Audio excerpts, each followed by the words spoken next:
La cafetera se deslizó lentamente de sus temblorosas y cansadas manos como si el peso de toda una vida de trabajo se hubiera concentrado en ese preciso instante, derramando un río marrón y humeante sobre su delantal blanco, ese delantal que ella lavaba cada noche con tanto cuidado y orgullo antes de acostarse, ese delantal que representaba décadas de servicio honesto, de madrugadas frías, de pies adoloridos y espalda doblada. El líquido caliente salpicó el suelo de baldosas, pero no fue el ardor del café lo que le quemó la piel. No fue el calor lo que la hirió profundamente esa mañana. Fue algo mucho más cruel, mucho más afilado, mucho más devastador que cualquier líquido hirviendo que pudiera tocarle el cuerpo. Fueron las carcajadas crueles, huecas, frías e insensibles de tres jóvenes que ocupaban el reservado del rincón, ese rincón que ella había limpiado 1000 veces, esa mesa donde había servido café a familias, a ancianos, a parejas de enamorados, a personas que en algún momento la habían visto como un ser humano. El mayor de los tres, un chico que no pasaba de los 21 años, se recostó en su asiento con una sonrisa torcida y demasiado engreída para alguien tan joven, una sonrisa que revelaba no alegría sino desprecio, no humor sino veneno. Su camisa de diseñador gritaba dinero a cuatro vientos, sus zapatos italianos susurraban privilegio. Y su arrogancia, esa arrogancia que le salía por los poros, gritaba algo mucho peor que todo eso, algo que no tenía precio ni marca, algo que simplemente se llama maldad. Sin previo aviso, sin un gramo de vergüenza, sin el menor rastro de humanidad en sus ojos claros y vacíos, escupió directamente sobre el uniforme limpio de la anciana, sobre ese delantal blanco que ella había planchado esa misma mañana, y dijo algo en voz alta, algo tan bajo y miserable que hizo que todo el interior del pequeño restaurante quedara súbitamente en silencio, como si el tiempo mismo se hubiera detenido para ser testigo de semejante crueldad. Los ojos de la anciana parpadearon con un dolor antiguo, un dolor que conocía bien, un dolor que venía acumulándose desde hacía años, pero que en ese momento explotó silenciosamente detrás de sus pupilas oscuras. No habló, no gritó, no lloró, no hizo nada de lo que cualquier persona joven y furiosa habría hecho. Se quedó ahí parada con el café goteando lentamente desde la cafetera que aún sostenía en la mano, su dignidad rompiéndose gota a gota sobre el mismo suelo que ella fregaba cada día antes de que el sol siquiera se asomara por la ventana.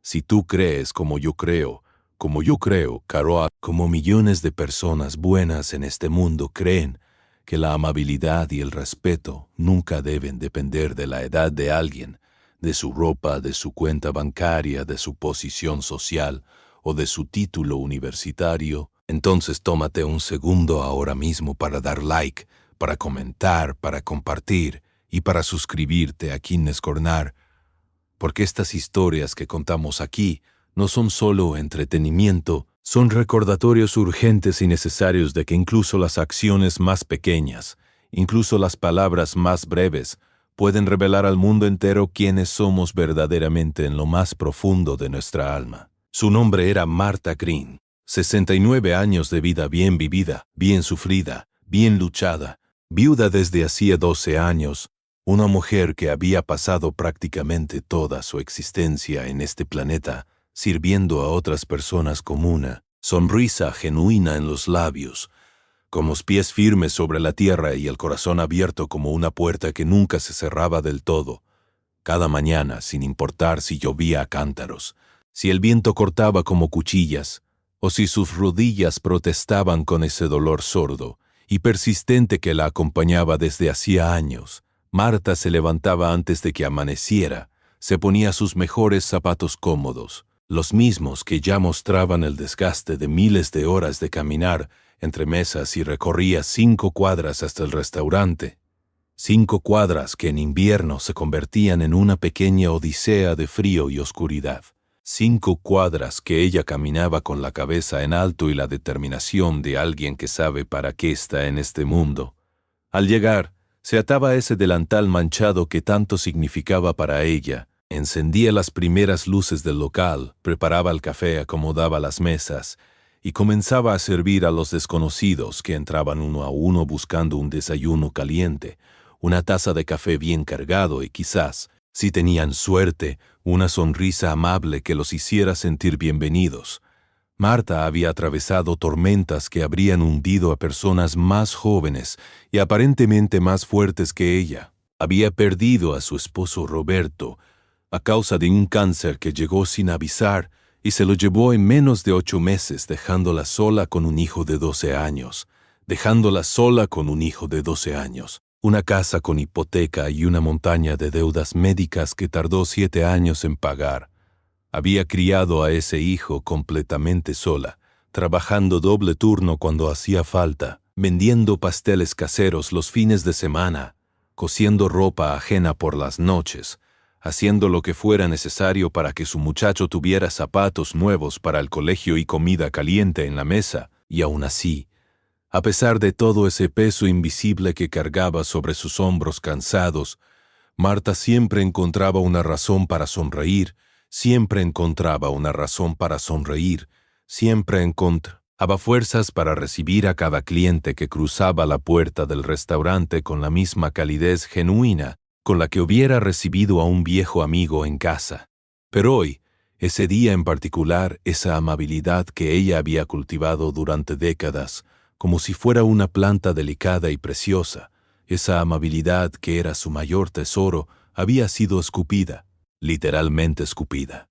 El joven que había perpetrado semejante acto se llamaba Bryce Weller, hijo único de Douglas Weller,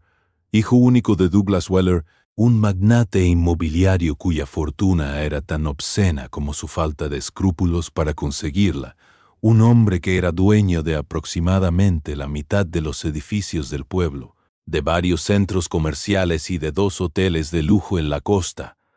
Bryce había nacido envuelto en sábanas de algodón egipcio y había crecido entre viajes en primera clase, tutor privado de matemáticas los martes, clases de esgrima los jueves y una tarjeta de crédito sin límite que su padre le recargaba cada mes, sin preguntar en qué se lo gastaba.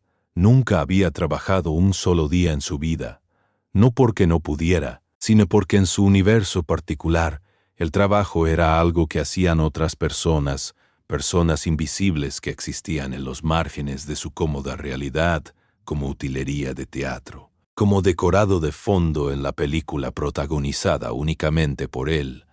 Para Bryce, personas como Marta eran exactamente eso, figuras de fondo, siluetas sin historia, sin nombre propio, sin pasado ni futuro, simples engranajes de una maquinaria de servicio que existía para su comodidad y conveniencia.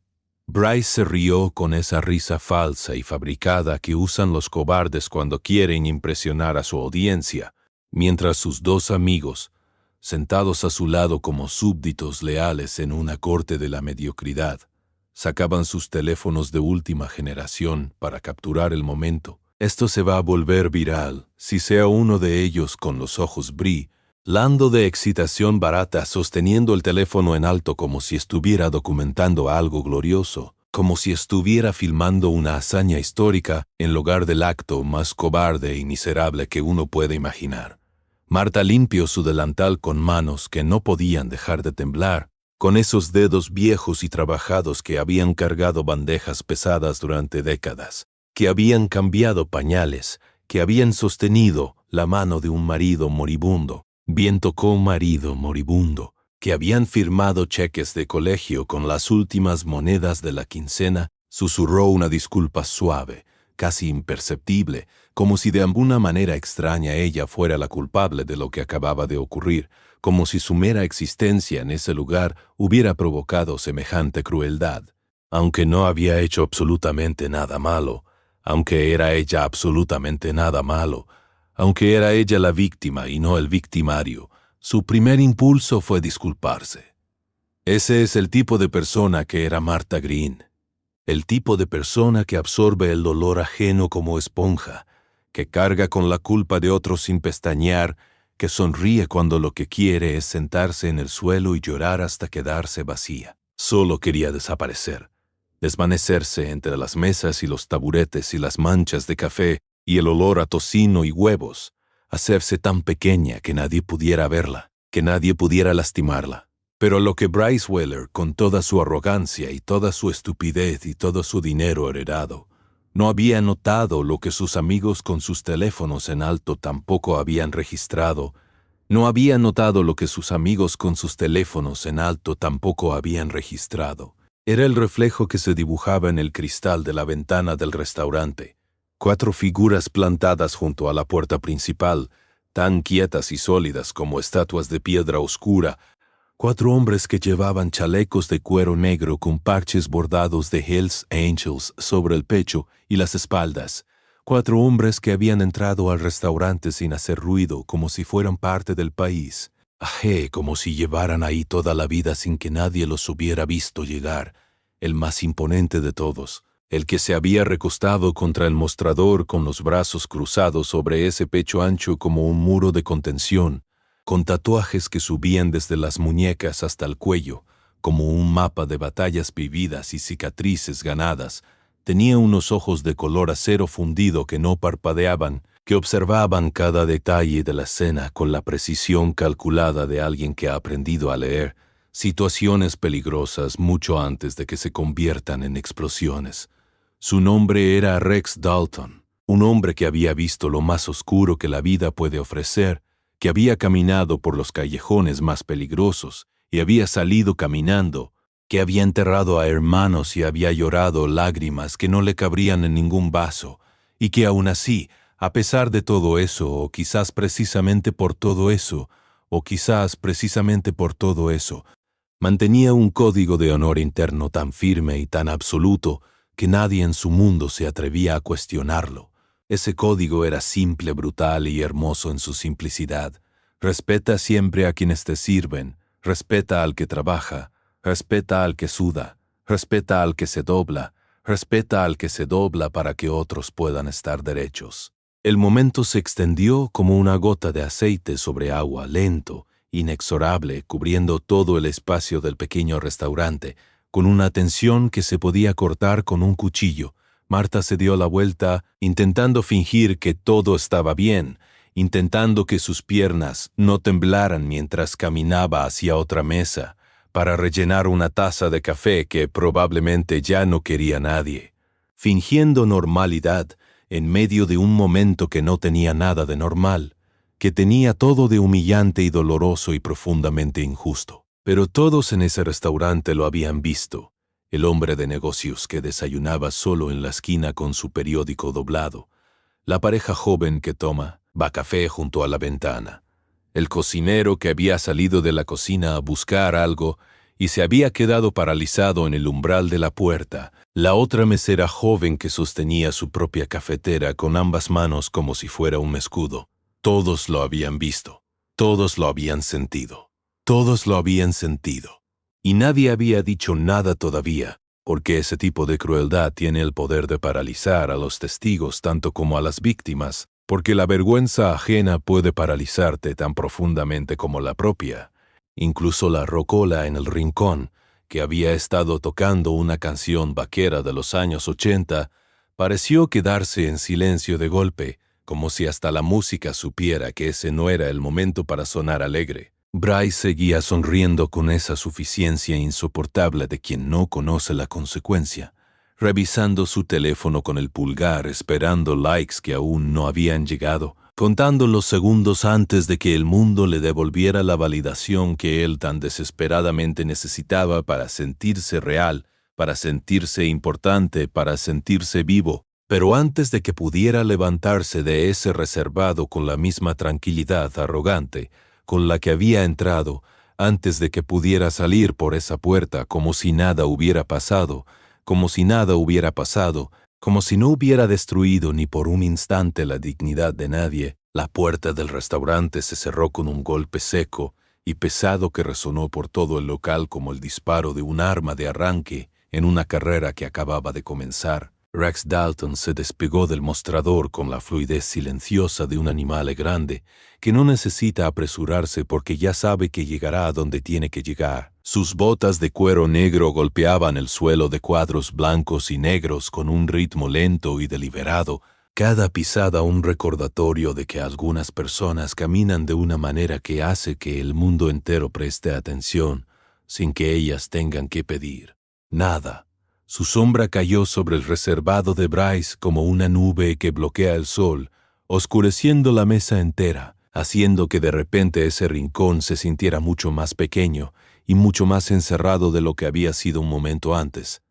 Los otros 3 Beakers se colocaron detrás de Rex, no de manera amenazante, no con los puños apretados ni con voces levantadas, simplemente de pie, simplemente presentes, simplemente mirando con esos ojos que habían visto demasiado como para impresionarse con nada, pero que tampoco podían ignorar esto. Las risas en el reservado murieron instantáneamente, se apagaron como una llama a la que le cortan el oxígeno. Los amigos de Bryce bajaron sus teléfonos casi sin darse cuenta, como si de repente hubieran olvidado para qué los tenían en la mano.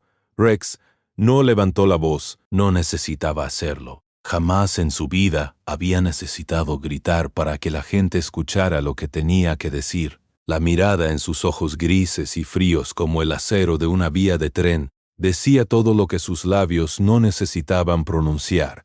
Recogió la cafetera que había caído al suelo con un gesto sorprendentemente delicado, pero unas manos tan grandes y tan marcadas por cicatrices la colocó con cuidado sobre el mostrador más cercano. Y luego se volvió hacia Marta, que estaba de pie a unos metros de distancia, incapaz de moverse, incapaz de hablar, incapaz de decidir si quería huir o quedarse. «Señora», dijo Rex con una voz profunda y tranquila como el fondo de un río, una voz que no tenía necesidad de esforzarse para llegar a todos los rincones del restaurante, le hizo daño.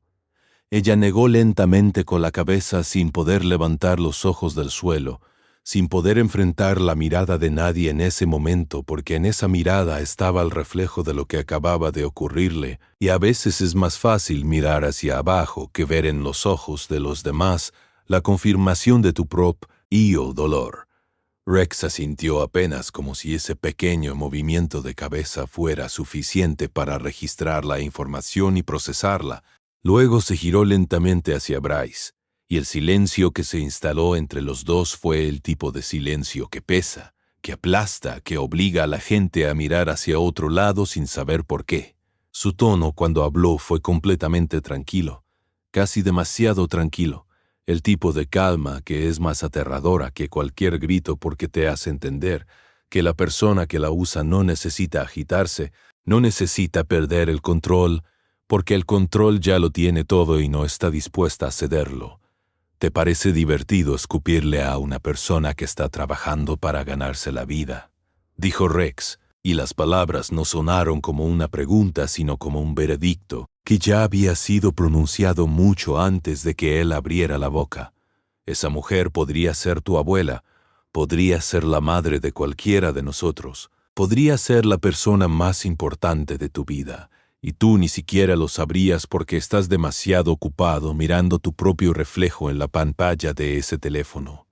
Bryce abrió la boca, la cerró, la volvió a abrir. Su valentía fabricada, esa armadura de arrogancia que lo había protegido durante años contra las consecuencias de sus propios actos, se estaba desmoronando capa por capa ante esa mirada, ante esa voz, ante esa presencia que no necesitaba alzar los puños para hacer sentir su peso de manera absolutamente irrefutable.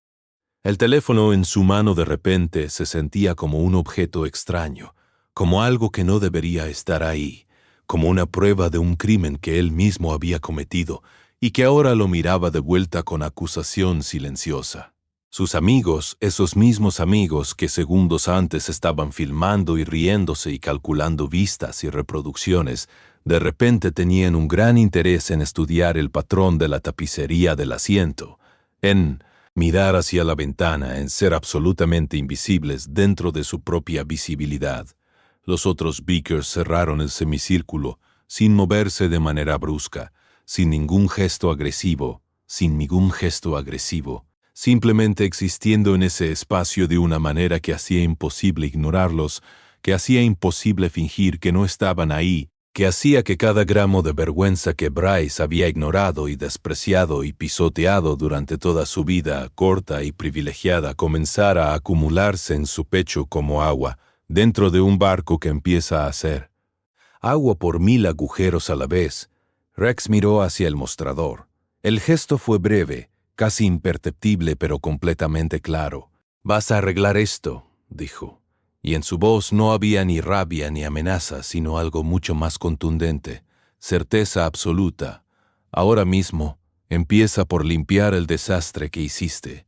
El tiempo que transcurrió entre esas palabras y la reacción de Bryce duró exactamente los segundos que necesita un ser humano para entender que no hay salida, que no hay padre poderoso que pueda llegar a tiempo, que no hay tarjeta de crédito que compre la salida de este momento específico, que hay situaciones en la vida donde la única opción posible es enfrentar lo que has hecho con toda la incomodidad y la vergüenza que eso implica. Bryce se quedó paralizado por un instante, mirando el charco de café derramado en el suelo, el mismo café que él había provocado con su crueldad, y vio en ese líquido marrón su propio reflejo distorsionado, y quizás en ese reflejo vio algo que no le había gustado ver. Luego, para el asombro absoluto y total de todos los que estaban presentes en ese restaurante esa mañana, incluyendo al cocinero en el umbral, a la pareja junto a la ventana, al hombre del periódico y a la mesera joven con su cafetera de escudo, Bryce Weller, hijo del magnate Douglas Weller, dueño de medio pueblo, descendiente de generaciones de Pearce. Onas que habían aprendido a caminar sobre el trabajo de otros, se inclinó y agarró un trapo del estante más cercano.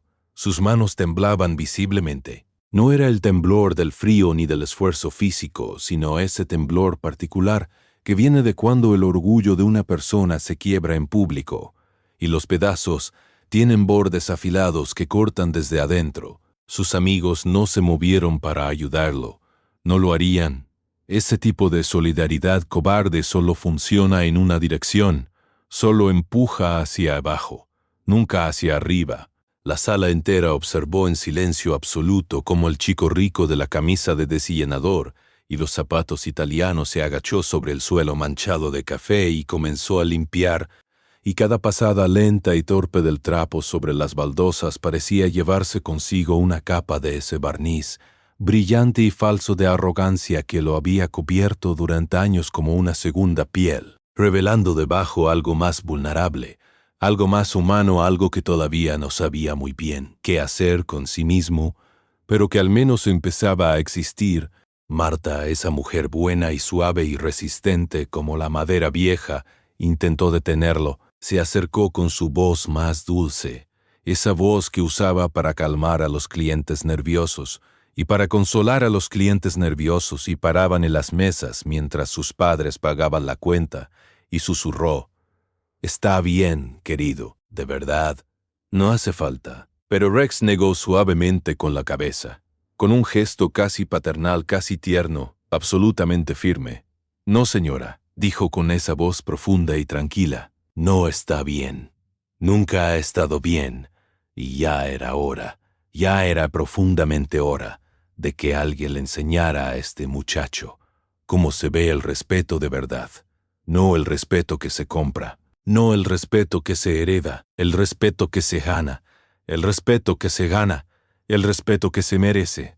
Cuando Bryce terminó de limpiar el suelo, cuando se incorporó con ese trapo sucio en la mano y se miró los dedos manchados de café, se veía físicamente más pequeño que cuando había entrado al restaurante esa mañana. No era el resultado de haberse agachado ni de haber hecho un trabajo manual que en toda su vida anterior le había sido completamente ajeno. Era el resultado de lo que ese acto tan simple y tan concreto le había hecho comprender sobre sí mismo, sobre sus 21 años de existencia, sobre cada momento en que había tratado a otra persona como si no fuera exactamente igual de real, igual de importante, igual de digna que él.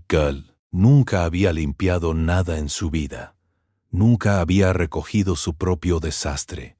Nunca había pedido perdón y lo había dicho en serio, con toda la carga emocional y la responsabilidad personal que esas dos palabras pueden contener cuando vienen de un lugar verdadero y no de una obligación social o una conveniencia estratégica. Por primera vez en sus 21 años de vida lo hizo. «Lo siento», dijo, y la voz le salió pequeña, rasposa apenas audible por encima del zumbido del refrigerador y el sonido lejano de la calle.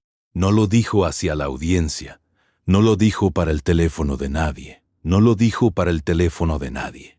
Lo dijo mirando a Marta directamente a los ojos por primera vez desde que había entrado al restaurante, y en esos ojos oscuros y cansados de ella vio algo que no esperaba encontrar. No vio rabia, no vio rencor, no vio el deseo de verlo humillado que él se habría merecido completamente. Vio algo mucho más desconcertante, mucho más poderoso, mucho más desconcertante, mucho más poderoso, mucho más difícil de ignorar. Vio compasión. Marta sonrió levemente, con esa sonrisa lenta y suave que tienen las personas que han sufrido mucho y que por eso entienden mejor que nadie que el sufrimiento ajeno no les da placer ni alivio. Sus ojos cansados se suavizaron de una manera que nadie en ese restaurante esperaba ver, de una manera que partió el corazón de más de uno de los que estaban mirando. «Gracias, hijo», dijo Conú. Una voz que sonaba como tierra después de la lluvia. Nada más. Solo esas dos palabras sencillas y perfectas y absolutamente devastadoras en su generosidad. El restaurante entero exhaló como si todos, absolutamente todos los presentes, hubieran estado conteniendo la respiración durante los últimos minutos sin darse cuenta, como si todo ese espacio pequeño y caliente con olor a café y tocino y años de trabajo honesto finalmente hubiera podido soltar el aire que tenía atrapado en algún lugar entre el pecho y la garganta.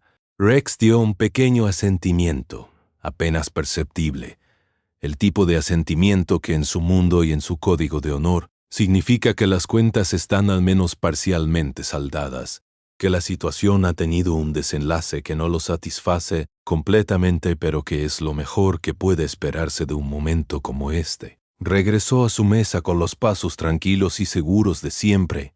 Sus hermanos lo siguieron, silenciosos como sombras largas al atardecer. Se sentaron, pidieron sus desayunos. Y el restaurante lentamente, con cuidado como quien recoge los pedazos de algo frágil que se ha roto y trata de pegarlo de nuevo, volvió a ser un restaurante normal en una mañana cualquiera. Pero eso no fue el final de la historia. Ese no fue el momento en que todo terminó y todos siguieron adelante con sus vidas como si nada hubiera ocurrido. Porque ese tipo de momentos no terminan simplemente porque la gente se disperse y las puertas se cierren. Ese tipo de momentos se quedan pegados a la piel como el olor del humo.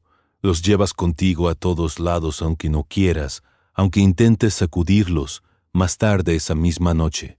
Aunque intentes sacudirlos, más tarde esa misma noche. Cuando el último cliente del restaurante se había ido y Marta estaba sola, limpiando la última mesa con ese trapo gastado que usaba cada noche, con los pies que le ardían dentro de los zapatos y la mente todavía procesando lo que había ocurrido a mañana la campanilla de la puerta sonó de nuevo.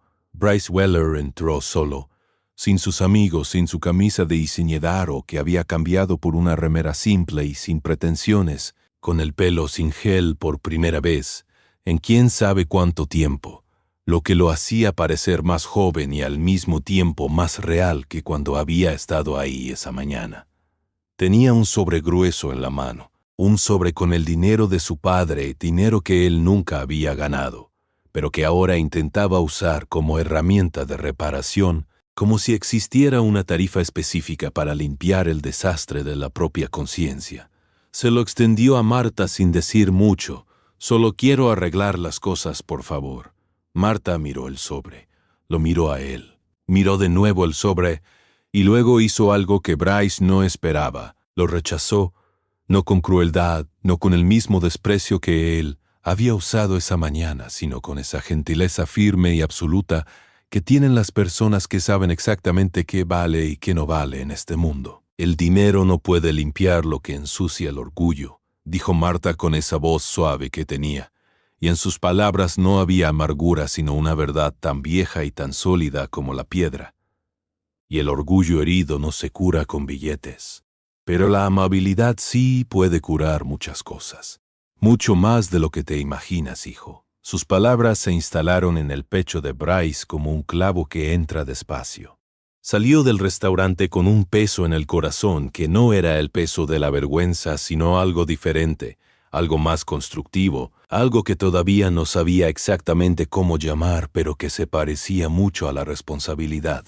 No se dio cuenta, al salir, de que Rex Dalton estaba apoyado en su motocicleta en la acera de enfrente, fumando en silencio bajo la luz anaranjada del farol de la calle, observándolo caminar hacia su auto con esa mirada calculadora y paciente que lo caracterizaba. Kier observó la figura del joven alejarse por la acera, los hombros ligeramente caídos, el paso más lento y pensativo que por la mañana, y murmuró para nadie en particular, para la noche y para el humo del cigarro y para los dioses de las carreteras y las segundas oportunidades. Quizás hay esperanza para él después de todo. Una semana después, cuando Marta llegó al restaurante esa mañana como todas las mañanas, cuando encendió las luces y se ató el delantal y comenzó a preparar el café, encontró algo pegado a la puerta de su casillero. Una nota doblada, sin nombre, sin firma, sin fecha. La despegó con cuidado como si temiera que pudiera romperse y la desplegó con esos dedos viejos y trabajados que habían hecho tantas cosas a lo largo de sus 69 años. Dentro había un mensaje escrito a mano, con una letra apretada y un poco irregular, la letra de alguien que no está acostumbrado a escribir cartas a mano, porque en su mundo todo pasa por pantallas y teclados, y mensajes de texto que desaparecen antes de que tengan tiempo de significar nada. «Gracias por perdonarme», decía la nota. «Sé que no lo merecía. Sé que no tenía ningún derecho a tu compasión después de lo que hice, pero tú me la diste de todas formas, y eso me cambia. Ahora soy voluntario en la cocina comunitaria del Barrio Sur. 3 mañanas por semana me levanto antes del amanecer. Me duelen los pies después de 3 horas de pie. No sé cómo hacías tú para aguantar tanto tiempo. Me mostraste lo que es el trabajo de verdad. Me mostraste lo que es el trabajo de verdad.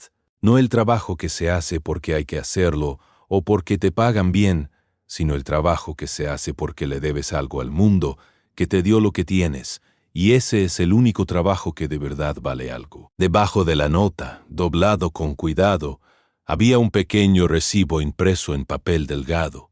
Era la confirmación de una donación anónima, una donación significativa hecha en nombre de Martha Green al refugio de mujeres del Barrio Sur, el mismo refugio donde Marta había donado su tiempo durante años, el mismo refugio donde mujeres que habían perdido todo intentaban encontrar de nuevo el camino hacia algo que se pareciera a una vida digna. Marta se quedó de pie frente a su casillero abierto durante un momento muy largo, sosteniendo la nota y el recibo contra su pecho, con los ojos cerrados, respirando despacio, y luego lloró sin hacer ruido, con esa manera discreta de llorar que tienen las personas que han aprendido a no molestar a nadie con su dolor, que tienen práctica en guardar las emociones para el momento en que están solas. Pero estas no eran lágrimas de dolor, ni de tristeza, ni de humillación. Eran lágrimas de esa clase que cae cuando algo que estaba roto de repente se repara, de una manera que te recuerda que el mundo a veces, no siempre, no con la frecuencia que nos gustaría, pero a veces sí, el mundo a veces hace lo correcto. A veces los momentos más crueles de la vida, los más humillantes, los más dolorosos, los que más nos hacen querer rendirnos y cerrar la puerta, y apagar las luces, se convierten inesperadamente en los puntos de inflexión para la redención de alguien más. Se convierten en el momento exacto en que una persona da vuelta a una página que llevaba años sin tener el valor de voltear. Marta nunca le contó a nadie lo que había pasado ese día. No se lo contó a su hijo, que la llamaba los domingos.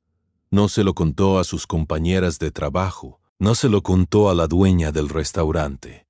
Guardó la historia para sí misma, Como se guarda algo que es tan tuyo que compartirlo lo diluiría, lo haría menos real, menos significativo. Pero cada motociclista que había estado sentado en ese restaurante esa mañana, Rex Dalton y sus hermanos de cuero negro y código de honor contaban la historia.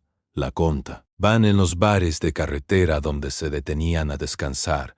La contaban alrededor de fogatas en los campamentos de verano. La contaban a sus hijos y a los hijos de sus amigos cuando querían explicarles algo que las palabras simples no alcanzan a explicar del todo. Y la manera en que la contaban nunca era sobre el escupitajo, ni sobre las risas, ni sobre la humillación. Siempre era sobre la anciana que perdonó cuando no tenía ninguna obligación de perdonar. Siempre era sobre el chico que aprendió tarde, pero no demasiado tarde. Pero no demasiado tarde. Lo que significa respetar a alguien que trabaja, lo que significa doblar las rodillas ante el esfuerzo honesto, lo que significa mirar a otra persona a los ojos y reconocer en esos ojos tu propio reflejo más verdadero.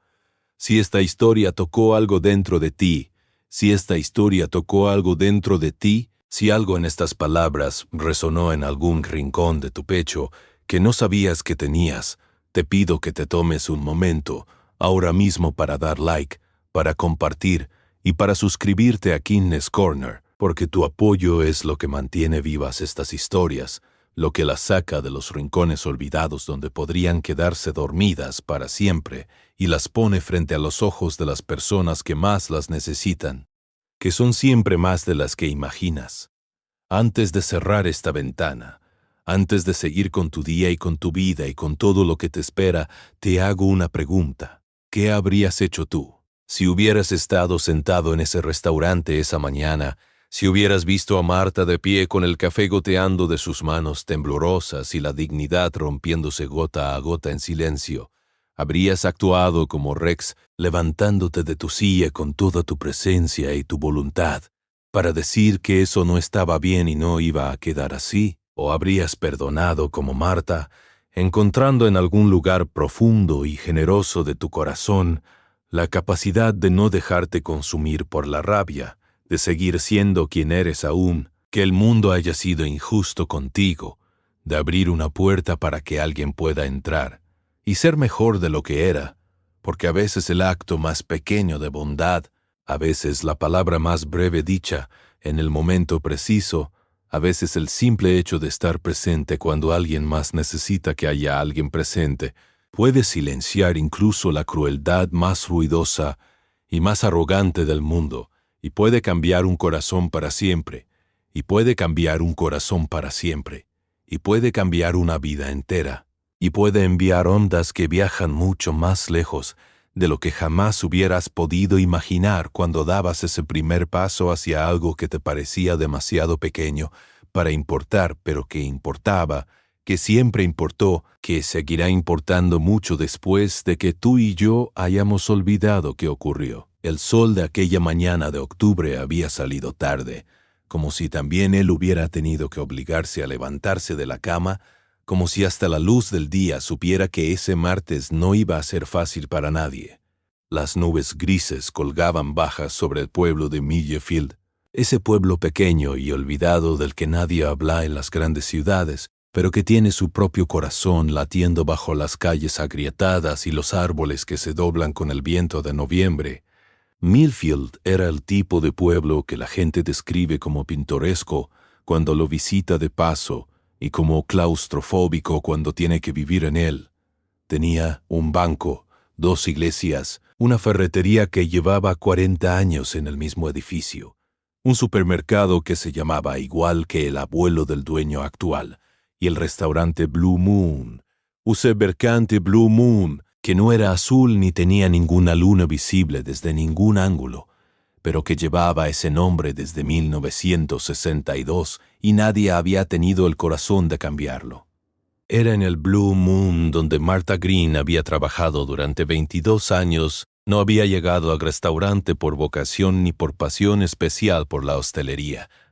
Ha llegado porque necesitaba el dinero, porque su hijo Kevin tenía 10 años y necesitaba zapatos nuevos para el invierno, y la renta vencía en 2 semanas, y el trabajo en la fábrica de conservas que ella había tenido hasta entonces cerró de un día para otro, sin preaviso ni indemnización, como cierran siempre las fábricas que pertenecen a personas que nunca han pisado sus propias fábricas. La dueña del Blue Moon en aquella época se llamaba Dolores Vance, una mujer enorme y ruidosa y generosa como un río en primavera que había tardado exactamente 4 minutos en contratar a Marta aquella tarde lluviosa de noviembre de hace 22 años, mirándola de arriba a abajo con unos ojos pequeños y perspicaces que no se perdían nada y diciéndole simplemente: «Tienes cara de persona que no roba y que no llega tarde. Eso me basta. Empieza mañana a las 6». Dolores había muerto de un infarto hace 3 años. Su hija Sandra había heredado el restaurante y aunque no tenía el carisma torrencial de su madre, era una buena mujer que valoraba a sus empleadas y pagaba a tiempo. Sandra también había estado presente en el restaurante esa mañana. También lo había visto todo.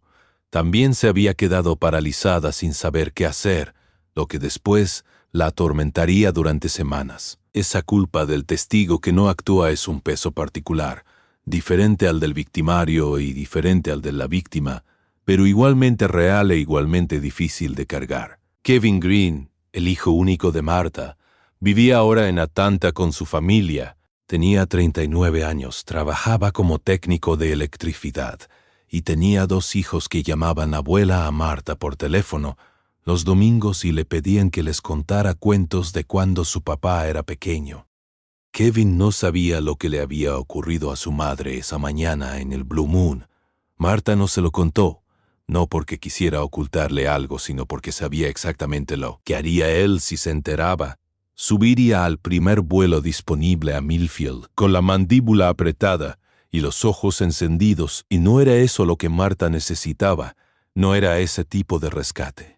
A veces los rescates más importantes no llegan de las personas que más nos quieren, sino de los extraños que están en el lugar preciso en el momento, preciso con el código de conducta exacto que la situación requiere. Rex Dalton y sus hermanos del club habían llegado al Blue Moon esa mañana de pura casualidad, si es que existe la casualidad, si es que las cosas simplemente pasan sin más razón que al azar ciego.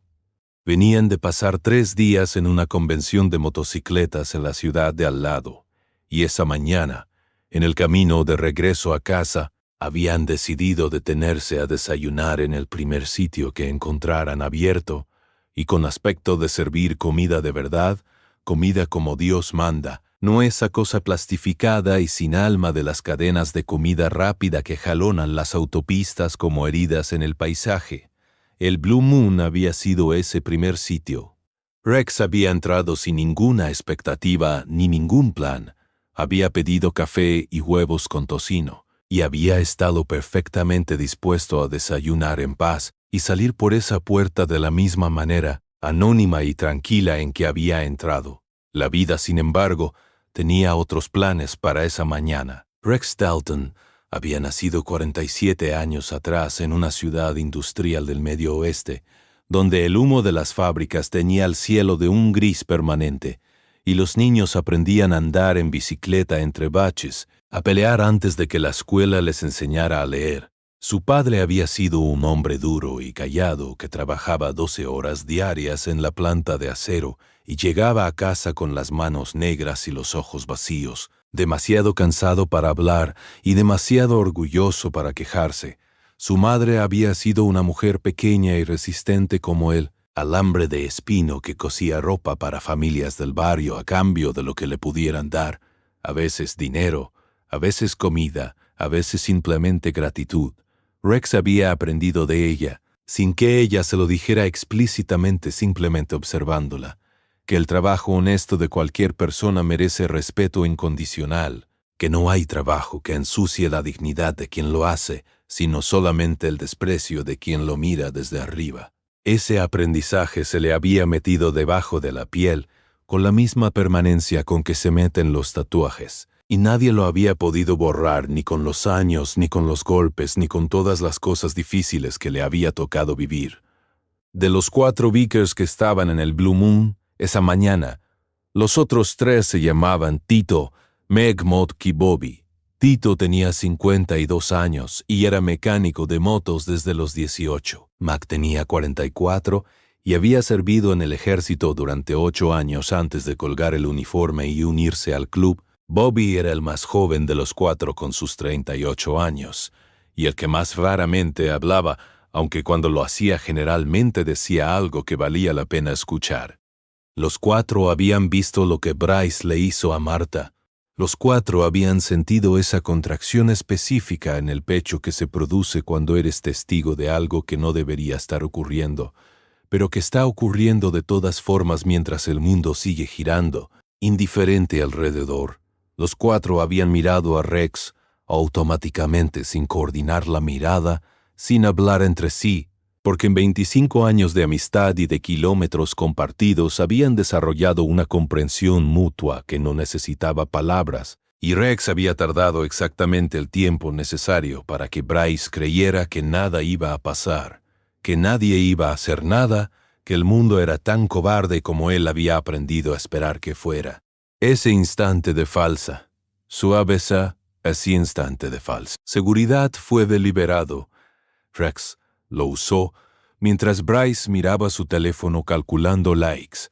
Rex se había levantado. Los años posteriores al momento en que Bryce salió del restaurante esa noche con el sobre rechazado en la mano fueron años de cambio real, no el tipo de cambio que se anuncia en las redes sociales con fotos de voluntariado y hashtags motivacionales, sino el tipo de cambio silencioso y lento y costoso que ocurre cuando una persona decide, de verdad, sin audiencia, ser diferente a lo que ha sido. Bryce empezó en la cocina comunitaria un martes por la mañana 3 semanas después de lo que ocurrió en el Blue Moon. Se presentó sin que nadie lo esperara, sin haber llamado antes para preguntar si podían recibirlo. Simplemente apareció a las 6 de la mañana con una remera vieja y zapatillas deportivas y le dijo a la coordinadora, una mujer de mediana edad llamada Patricia, que lo miró con escepticismo desde el primer segundo, que quería ayudar, que quería hacer lo que hiciera falta, que haría lo que le dijeran sin protestar. Patricia lo puso a pelar papas, 100 kilos de papas. Bryce pelaba papas por primera vez en su vida, con un pelador de metal que sus dedos no sabían manejar, mientras a su lado una señora de 70 años pelaba papas al doble de velocidad que él y le preguntaba de dónde era y si tenía novia y si le gustaba el fútbol americano. Era la primera conversación genuina, sin agenda, sin cálculo de conveniencia, que Bryce podía recordar haber tenido con un adulto que no era ni su padre ni un empleado de su padre. Le gustó, le sorprendió que le gustara. Siguió yendo. 2 mañanas por semana se convirtieron en 3, 3 se convirtieron en 4. Un año después, cuando Patricia se tomó 2 semanas de vacaciones que no había tomado en 4 años, fue Bryce quien abrió la cocina esas mañanas, quien organizó a los voluntarios, quien llamó a los proveedores de alimentos, quien resolvió los pequeños problemas cotidianos que surgen siempre cuando se trabaja con personas y con comida y con recursos limitados y con la imprevisibilidad absoluta de la vida real. No se lo contó a nadie de su mundo anterior. No lo publicó en ningún lado. No llamó a ningún periodista ni fotógrafo. Simplemente lo hizo. El padre de Bryce, Douglas Weller, se enteró de las actividades de su hijo a través del gerente de una de sus propiedades, que había visto a Bryce entrando a la cocina comunitaria un miércoles por la mañana y había pensado que era extraño y se lo había mencionado. Douglas no dijo nada durante 3 semanas. Luego, una noche en la cena que compartían en silencio los domingos, le preguntó directamente, ¿qué estás haciendo los miércoles por la mañana? Bryce lo miró. Pensó en mentir como habría hecho antes sin dudarlo. Decidió no hacerlo. Trabajo en una cocina comunitaria, dijo. Voluntario. Douglas masticó en silencio por un momento. Bebió un sorbo de agua. ¿Por qué?, preguntó, y en su voz no había burla sino algo que podría haber sido curiosidad genuina. Bryce pensó en la respuesta durante un buen rato antes de darla. Porque una vez le escupí a una mujer que estaba trabajando, dijo finalmente, y un hombre que valía el doble que yo me enseñó que eso no se hace, y la mujer me enseñó que eso se puede perdonar. Estoy tratando de merecer ese perdón. Douglas Weller volvió a masticar en silencio. Bebió más agua. Está bien, dijo al cabo de un rato, con esa economía de palabras que los hombres de su generación y su tipo usan para decir cosas que en realidad significan mucho más. Y eso fue todo lo que se dijo entre ellos esa noche. Pero 2 meses después, sin que nadie se lo pidiera ni lo esperara, Douglas Weller firmó un cheque muy significativo a nombre de la cocina comunitaria del barrio sur de Millfield, con una nota que decía: simplemente, para seguir adelante. Marta no supo nada de esto. Marta no supo nada de esto. Marta nunca sabría nada de esto. Su historia con ese momento ya había llegado a su conclusión propia y perfecta. La noche en que rechazó el sobre y le dijo a Bryce que el dinero no limpia lo que ensucia el orgullo, eso había sido suficiente para ella. Quizás más que suficiente. Quizás exactamente la cantidad de resolución que ese capítulo necesitaba para cerrarse con dignidad. Porque Martha Green no necesitaba que el mundo le rindiera cuentas. Nunca lo había necesitaba. Que el mundo le rindiera cuentas, nunca lo había necesitaba. Lo que siempre había necesitado era exactamente lo que tenía. El conocimiento profundo y tranquilo de que había vivido de manera honesta, de que había tratado bien a las personas que habían cruzado su camino, de que había dado más de lo que había recibido en muchas ocasiones y que eso no la hacía víctima sino que la hacía exactamente quien ella quería ser. Sus pies seguían doliéndole. Sus rodillas seguían protestando en los días fríos. El delantal seguía manchándose de café cada mañana. Y ella seguía caminando esas 5 cuadras antes del amanecer, atándose ese delantal con los mismos dedos viejos y expertos de siempre, encendiendo las primeras luces del Blue Moon, preparando el café y recibiendo a cada cliente que entrara por esa puerta con la misma sonrisa genuina y sin condiciones que había sido su forma de estar en el mundo durante toda su vida. El mundo no siempre devuelve lo que das. El mundo no siempre devuelve lo que das. El mundo no siempre hace justicia en el momento en que la necesitas ni de la manera en que la esperabas. El mundo es complicado y a veces cruel y frecuentemente injusto, y está lleno de personas como Bryce Weller, que han aprendido a caminar sobre los demás porque nadie les ha mostrado otra manera de caminar. Pero el mundo también está lleno de personas como Rex Dalton que aparecen cuando menos lo esperas con sus botas que resuenan sobre el suelo de cuadros y su código de honor que no está escrito en ningún libro, pero que es más firme que cualquier ley. Y está lleno, sobre todo, de personas como Martha Green, y está lleno, sobre todo, de personas como Martha Green, que son el ancla invisible de cualquier comunidad, que mantienen el mundo girando con su trabajo callado y su sonrisa sin condiciones y su capacidad casi sobrehumana de seguir siendo generosas después de que la vida las ha tratado con menos generosidad de la que merecían. Si esta historia te movió algo por dentro, si en algún momento mientras leías sentiste ese apretón en el pecho que se produce cuando algo verdadero toca algo verdadero, entonces ya sabes lo que tienes que hacer. Dar like, compartir, suscribirse a King's Corner, no porque nosotros lo necesitemos, sino porque estas historias necesitamos, sino porque estas historias necesitan circular, necesitan llegar a los ojos de las personas que las necesitan, y esas personas son más de las que crees. Están en tu lista de contactos, están en tu familia, están en el restaurante donde desayunas los domingos, y quizás, solo quizás, eres tú mismo en uno de esos días en que necesitas que alguien te recuerde por qué vale la pena seguir siendo buena persona en un mundo que a veces no parece merecerlo. ¿Qué habrías hecho tú en ese restaurante? Cuéntanoslo abajo, queremos saber, porque a veces la conversación que se genera alrededor de una historia es tan importante como la historia misma. Y a veces en los comentarios aparece exactamente la perspectiva que alguien más necesitaba leer esa mañana para encontrar el valor de hacer lo correcto en su propia vida. Porque a veces el acto más pequeño de bondad puede silenciar la crueldad más ruidosa. Y a veces cambiar un corazón es suficiente para cambiar el mundo. Hay cosas que la gente no ve cuando mira a una mesera de 69 años caminar entre mesas con una cafetera. No ven las 4 de la mañana en que se despierta antes de que suene el despertador porque el cuerpo ya ha aprendido a adelantarse al dolor de tener que levantarse, Y hacerlo despacio y con cuidado es la única manera de evitar que las rodillas protesten demasiado fuerte.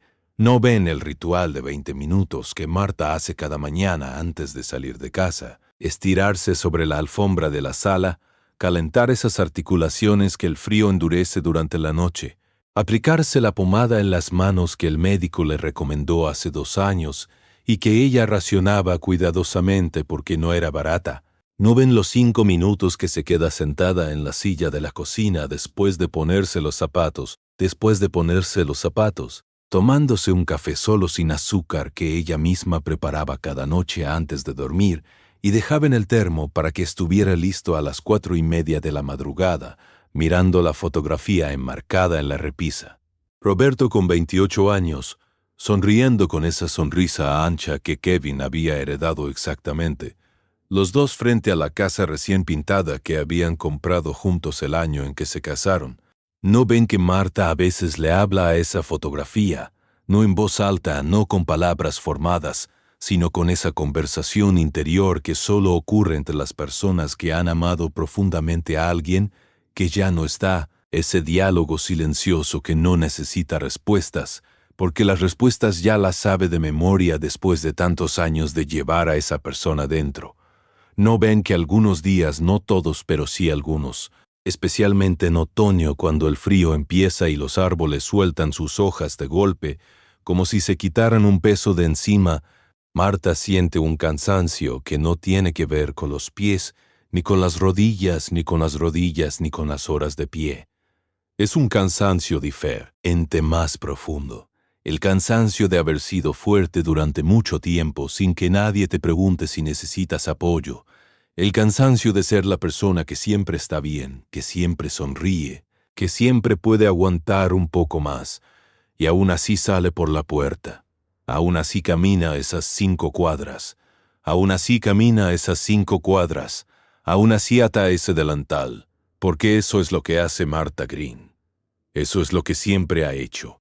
No porque no tenga alternativa, no porque sea incapaz de imaginar otro tipo de vida, sino porque en ese trabajo sencillo y físico y repetitivo encuentra algo que le cuesta mucho describir pero que siente claramente: la satisfacción de ser útil, la certeza de que su presencia en ese restaurante cada mañana hace una diferencia pequeña, pero real en el día de las personas que entran por esa puerta.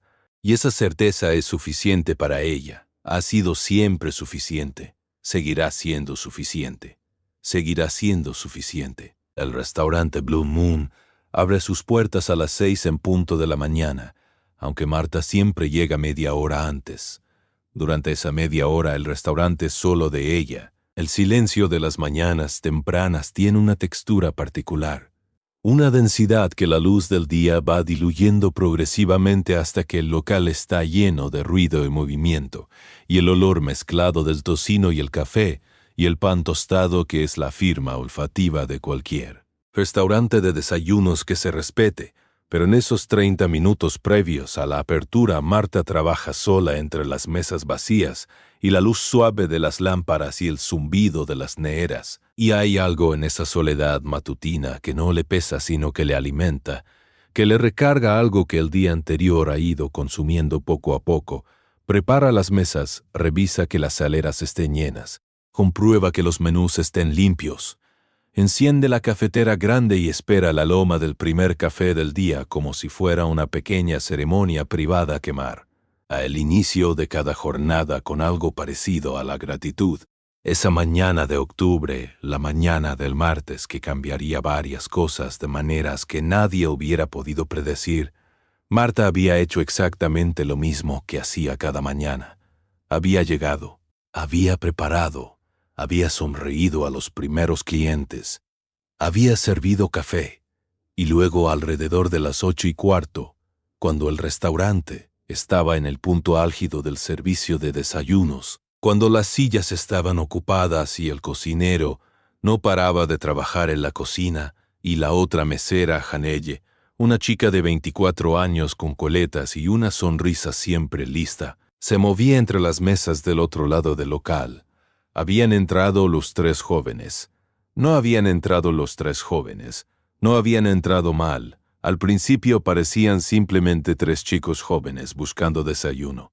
Se habían sentado en el reservado del rincón, ese reservado amplio y cómodo que era el favorito de los grupos, y Marta se había acercado con la cafetera y la libreta y la sonrisa de siempre para tomar su orden.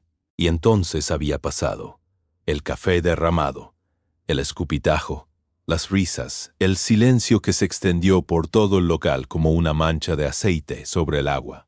Lo que Marta no sabía, lo que no podía saber, era que esa mañana específica tenía ya sus hilos entretejidos de maneras que solo se pueden ver en retrospectiva, cuando todo ya ha ocurrido y el tiempo ha hecho su trabajo de conectar los puntos. Rex Dalton había pasado mala noche. No era inusual en él. Tenía el sueño ligero desde hacía años, desde la época en que vivir con la guardia baja podía costarle caro, y aunque esa época había quedado atrás hacía tiempo, el cuerpo guarda memorias que la mente preferiría soltar. Había estado despierto desde las 3 de la mañana leyendo un libro viejo sobre la historia de las carreteras americanas, uno de esos libros con fotos en blanco y negro donde los kilómetros de asfalto vacío tienen algo de poético y melancólico, hasta que el amanecer gris se había filtrado por las cortinas delgadas del motel donde se alojaban, y había decidido levantarse. Había despertado a sus hermanos con su habitual economía de palabras. Nos vamos en 1 hora, desayunar primero. Y así habían llegado al Blue Moon. Así había estado Rex en el lugar preciso, en el momento preciso, con sus botas y su código y sus ojos que no se perdían nada. Tito, que había estado sentado a la izquierda de Rex, vio lo que hizo Bryce casi al mismo tiempo que Rex, sintió ese endurecimiento familiar en el pecho, esa respuesta física ante la injusticia que su cuerpo había aprendido a reconocer décadas atrás. Miró a Rex. Rex ya se había movido. Eso era lo que tenía Rex.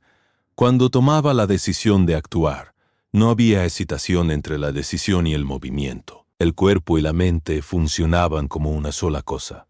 Mac, el exmilitar, había registrado la situación con esa precisión táctica que nunca se pierde del todo aunque pasen los años desde el último uniforme. En su cabeza había calculado automáticamente posibles variables, posibles reacciones del chico, posibles salidas. Había concluido en medio segundo que la situación no requería nada más que presencia y claridad, que Rex podía manejarla solo, que ellos solo necesitaban estar ahí como respaldo silencioso. Y eso fue exactamente lo que fueron. Bobby simplemente había observado todo con esos ojos oscuros y tranquilos suyos, procesándolo, guardándolo en algún lugar de donde lo sacaría después. Quizás en una conversación futura, quizás solo para sí mismo, quizás para ese momento en que alguien le preguntara si los Vickers son tan peligrosos como la gente cree, y él pudiera responder con esta historia, el momento en que Rex recogió la cafetera del suelo y la colocó sobre el mostrador fue visto de maneras diferentes por las diferentes personas que lo presenciaron. Sandra, la dueña del restaurante, que había salido de la cocina justo en ese instante y se había detenido en seco, vio en ese gesto algo que la hizo sentir vergüenza de sí misma, por no haber actuado ella primero. El hombre de negocios con el periódico vio el gesto de alguien que sabe exactamente qué hacer cuando otros no saben, y pensó en su propio padre y en algo que su padre le había dicho una vez sobre los hombres que no necesitan anunciarse para que su presencia se sienta. La pareja joven junto a la ventana vio algo que sin que ninguno de los dos pudiera articularlo exactamente en ese momento, los hizo tomarse de la mano por primera vez en semanas, como si el acto de presenciar algo auténtico y directo los hubiera recordado para qué sirve estar juntos. Chanelle, la mesera joven, vio a Rex recoger esa cafetera y sintió que podía volver a respirar después de lo que le había parecido una eternidad de apnea. Y Marta vio ese gesto y sintió que alguien le estaba poniendo suavemente una mano sobre el hombro, no para sujetarla, sino para decirle sin palabras que no estaba sola, que no siempre había estado sola, que no siempre había estado sola, que no siempre tendría que estarlo. Las horas que siguieron a ese martes de octubre fueron diferentes para cada persona que había estado en el Blue Moon esa mañana. Sandra cerró el restaurante una hora antes esa noche y fue a casa de su madre a contarle lo que había ocurrido y a preguntarle por qué no había hecho nada. La madre de Sandra, que era una mujer práctica y directa, le dijo que el miedo paraliza a casi todo el mundo en los momentos críticos y que eso no la hacía mala persona, pero que ahora que lo sabía ya no tenía excusa para volver a quedarse paralizada. Sandra no durmió bien esa noche, pero la semana siguiente fue diferente. La pareja joven que estaba junto a la ventana se quedó después de que Rex y sus hermanos salieran, y pidió otra taza de café aunque ya era tarde para el desayuno.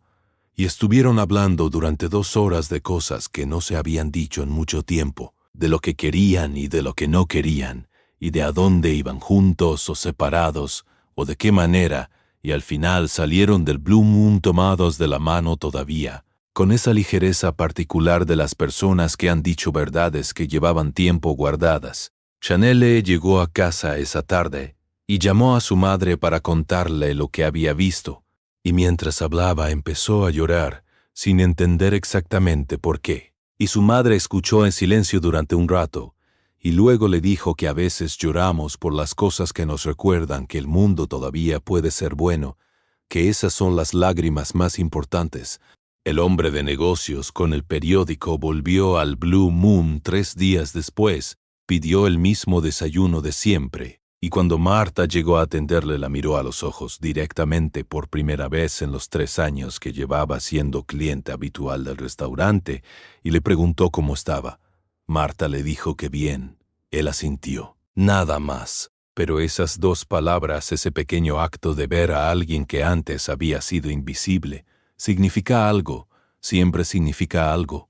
Y Rex Dalton siguió su camino esa misma mañana, después de desayunar unos huevos con tocino que estaban perfectamente cocinados, después de dejar una propina generosa que hizo que los ojos de Marta se abrieran un poco más de lo normal, después de decirle simplemente hasta luego con la cabeza al salir.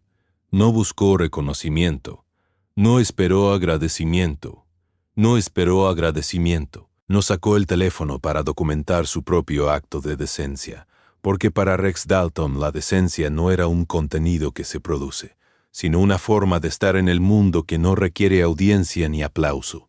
Subió a su moto, sus hermanos hicieron lo mismo, y los 4 salieron del aparcamiento del Blue Moon, en Fort Mac, los motores rugiendo como siempre, las ruedas comiendo el asfalto mojado de octubre, rumbo a casa. Rex pensó en Marta durante un rato, en esos kilómetros largos y rectos de carretera comarcal con los árboles ya pelados a los lados. Pensó en su propia madre que había cosido ropa ajena hasta que los ojos ya no le daban para enhebrar la aguja. Pensó en todas las personas que trabajan en silencio, que sirven en silencio, que sostienen el mundo desde posiciones invisibles y que rara vez reciben la mirada que merecen. Y luego dejó de pensar y simplemente condujo, porque Rex Dalton era también el tipo de hombre que sabe cuándo hay que dejar que las cosas ocupen su lugar natural dentro de uno, sin analizarlas demasiado, sin convertirlas en relato antes de tiempo. Hay historias que necesitan sedimentarse antes de poder contarse. Hay momentos que necesitan vivirse por completo antes de poder verse desde afuera. Y hay personas, como Martha Green, que son más historia que ellas mismas saben, que cargan con más peso de lo que el mundo les reconoce, y que a veces, solo a veces, en el momento en que menos lo esperan, reciben de vuelta una pequeña fracción de la generosidad que llevan toda la vida entregando. Eso fue lo que ocurrió esa mañana de martes en el Blue Moon de Millfield. Eso es lo que ocurre en más lugares de los que leemos en los titulares, y eso es lo que seguirá ocurriendo mientras haya personas dispuestas a ser Rex cuando hace falta y Marta cuando hace falta, porque ambas cosas hacen falta,